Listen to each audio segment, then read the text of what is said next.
দর্শক, চট্টগ্রাম বিভাগের খবর নিয়ে বিশেষ আয়োজন কর্ণফুলী তীরের জন্য এখন আপনাদের নিয়ে যাচ্ছি চট্টগ্রাম স্টুডিওতে সহকর্মী তাজুল ইসলামের কাছে। ধন্যবাদ জিনা। জানিয়ে দিচ্ছি চট্টগ্রাম বিভাগের খবর।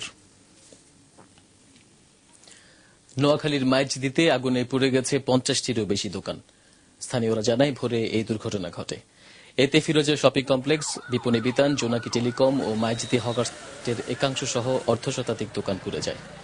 ফায়ার সার্ভিসের নোয়াখালী ইউনিটের সহকারী পরিচালক মোহাম্মদ মনির হোসেন জানান, শর্ট সার্কিট থেকে আগুনের সূত্রপাত হতে পারে। আগুন নিয়ন্ত্রণে আনতে মাইজদি ও চৌমুহনীর 4টি ইউনিট কাজ করে। এবার একটি শোক সংবাদ।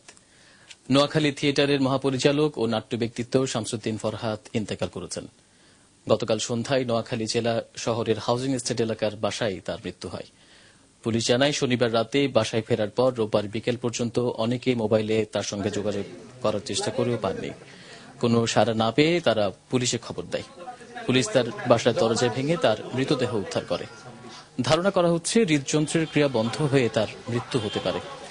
ময়নাতদন্ত শেষে মরহুমের মরদেহ সোনাপুর পৌর কবরস্থানে দাফন করা হয়।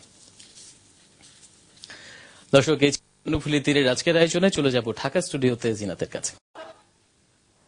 দর্শক, এই ছিল কর্ণফুলী তীরের আজকের আয়োজনে, চলে যাচ্ছি ঢাকা স্টুডিওতে জিনাতের কাছে।